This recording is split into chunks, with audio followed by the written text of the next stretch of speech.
Welcome to Essential Biz Marketing. This chapter introduces international strategy and organization. We will explore how firms align strategy with structure in global markets. Let's begin by reviewing the first objective. Learn how to analyze a company before selecting an international strategy. This includes understanding internal strengths and business goals. Next, we focus on how companies pursue their goals. Explore the strategic options businesses use in international markets. Each strategy fits different global conditions and objectives. Understanding strategy isn't enough. We must also ask how to organize. Learn how firms choose the right structure to support global strategy. An effective structure ensures coordination and performance. To complete the picture, we look at global structures and teams. Discover how international companies manage operations across borders. This includes organizational types and cross-border teamwork. Let's start with Ryanair's rise as a case study.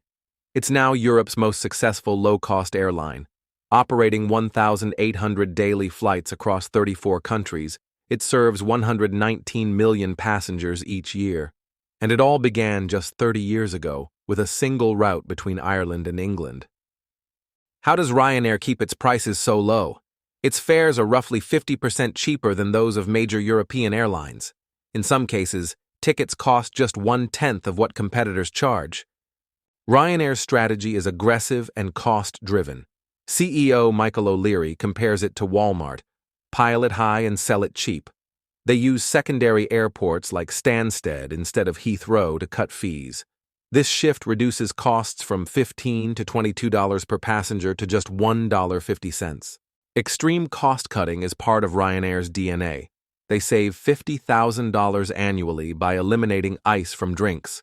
They also charge for checked baggage and don't offer free water or Wi-Fi. The result? A massive shakeup of the aviation market. Ryanair has taken share from legacy carriers like British Airways, Lufthansa, and Alitalia. Its ultra-low-cost model made it a dominant force in Europe. Before any strategy is chosen, internal clarity is essential. Companies begin by defining their mission and long-term goals. The mission explains why the company exists and what it aims to achieve. Next, firms must assess what makes them truly competitive. Core competencies are unique capabilities that give a company an edge. Recognizing these strengths helps shape a winning global strategy. To dive deeper, companies analyze how value is created. Primary activities like production and marketing are examined closely. This forms the backbone of value chain analysis. But value doesn't stop with the front lines. Support functions like HR and procurement are also key. Together, they enhance efficiency and strategic alignment. All parts of the value chain must work in harmony. When firms know where they excel, they can build strategies that fit. It's about aligning strengths with strategic goals. Looking outward, global strategy must reflect global realities. Cultural, political, legal, and economic differences shape international business. Ignoring them leads to major setbacks. Culture, in particular, plays a powerful role. Language barriers, social customs, and norms affect how business is done. Marketing and operations must be adapted accordingly. Legal systems vary across nations, and so must compliance. Companies must adjust operations to meet local legal standards. This affects everything from contracts to HR policies. Economic factors further complicate the picture. Currency exchange rates and tax policies influence strategic decisions. Global firms must constantly monitor these shifts to stay competitive.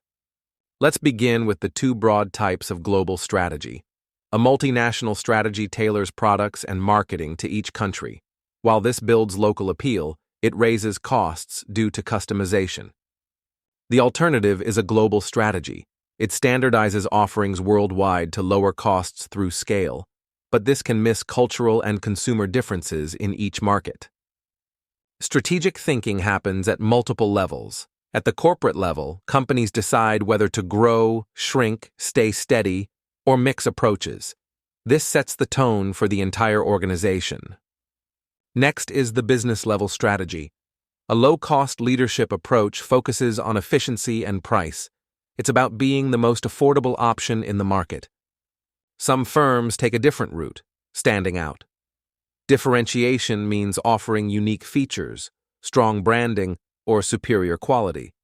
This helps capture premium segments of the market. Other businesses go narrow to go deep. A focus strategy targets niche markets, either with low prices or specialized products. It's about serving fewer customers, but serving them better. Finally, strategy must reach every department. Marketing, production, and logistics must all improve efficiency.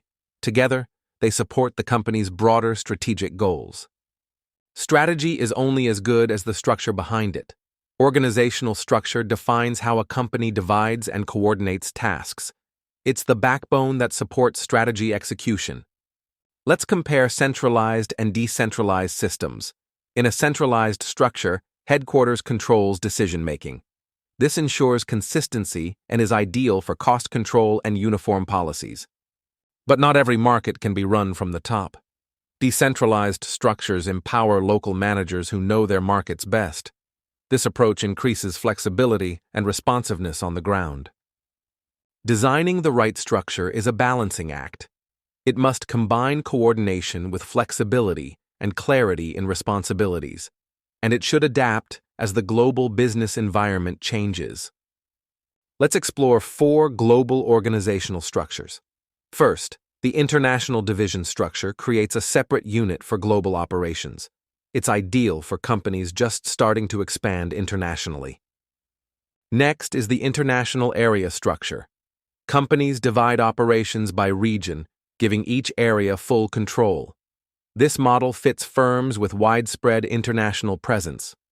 The third type is the global product structure. Here, divisions are organized by product lines across all countries.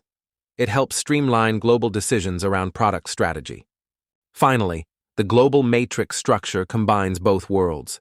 Employees report to both product and regional managers. While complex, it balances global consistency with local responsiveness. We've explored how companies build structure. Now let's look at how teams operate inside them. Self-managed teams handle tasks independently, with no direct supervision. They boost efficiency and maintain high productivity with minimal oversight. Now consider cross-functional teams.